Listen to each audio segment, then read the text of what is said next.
Qu'est-ce qu'on peut faire à 6 ans, à 13 ans, à 18 ans? Vous allez le découvrir.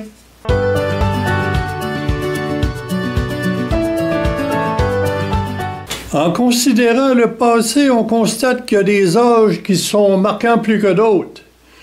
Qu'y a-t-il de spécial à 6, 13 et 18? Est-ce le début de cycle scolaire? Oui et non. Mais c'est pas cet aspect-là qu'on va souligner ici. Vous m'avez peut-être déjà entendu dire que je suis jamais allé à la garderie, mais à la quincaillerie. Oui, à 6 ans, on commence l'école, mais c'est aussi l'occasion de commencer certaines tâches. Alors, un client s'est présenté à la quincaillerie avec une lampe de poche où les piles avaient coulé. Elles étaient prises dans les selles de corrosion.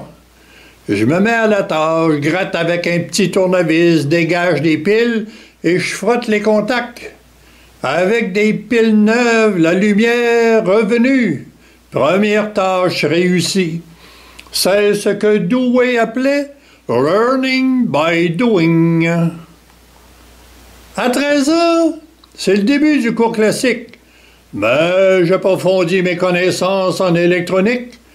Les grosses radios sont moins présentes et tout le monde a maintenant des petites radios bien plus légères à 5 lampes qui avaient l'avantage et l'inconvénient de brûler régulièrement. Fallait donc les changer souvent, ces petites lampes-là.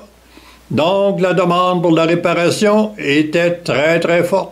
Mais d'où venait la différence entre des grosses radios dont les lampes commençaient toutes par un chiffre comme 6 ou 12, et les radios appelées All American 5 à 5 lampes, qui commencent toutes par des chiffres différents? En plus de réparer des radios en changeant les lampes un peu au hasard, j'ai découvert par moi-même que les grosses radios avaient un gros transformateur pesant qui donnait entre autres du 6 et du 12 volts pour les filaments des lampes branchées en parallèle. Par contre, les All American 5 n'avaient pas de transformateur d'entrée et les filaments étaient branchés en série comme dans les jeux de lumière bon marché qu'on place dans un arbre de Noël.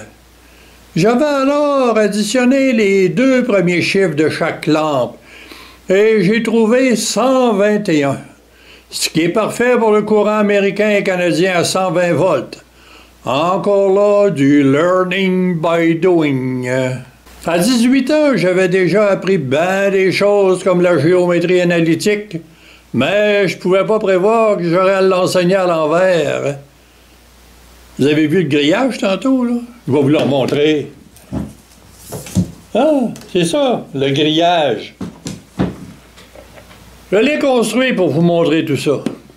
On peut penser que ça remplace le papier quadrillé qui sert en géométrie analytique.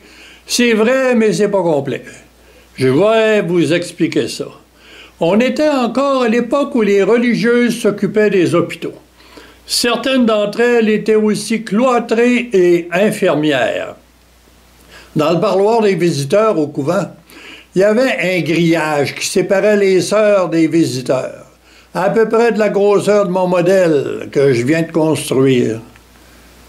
Dans ces communautés, comme à l'Hôtel-Dieu de Québec, à l'Hôpital général de Québec, à l'Hôtel-Dieu du Sacré-Cœur, les jeunes filles entraient très jeunes et parfois sans avoir complété leurs études secondaires. Alors la maîtresse des novices agissait comme enseignante pour les aider à obtenir leur diplôme de 11e année et devenir ainsi infirmière. Il disait garde-malade, mais c'était probablement la même chose. Mais la maîtresse des novices à l'Hôpital-Dieu du Sacré-Cœur avait jamais appris ça, la géométrie analytique, et voulait que je leur enseigne ça à elle puis aux novices. On a ainsi la double explication du quadrillage, géométrie analytique et grille de parloir. Un aphorisme visuel en quelque sorte. Je préparais les problèmes sur papier quadrillé, qui était très mince, et je renversais la feuille de papier pour simuler une transposition de l'autre côté du grillage qui servait de papier. Jamais un cours de didactique ne prévoit cela. Et pourtant, c'est efficace. Si on a des sœurs cloîtrées de l'autre bord du grillage. Ce que j'ai aussi découvert par la même occasion, c'est qu'à l'envers, c'est seulement la gauche et la droite qui changent de place. Pas le haut et le bas. Alors l'ordonnée, ça allait bien, l'abscisse, ça allait plus mal. Une bizarrerie physique de la nature. On appelle ça l'effet miroir. Dans tout cela, c'est du learning by doing. Et j'ajoute que c'est en enseignant qu'on apprend. Est-ce que les enseignants devraient commencer leur carrière très ignorants ou ignorantes? Juste un peu trop fort comme formule, hein?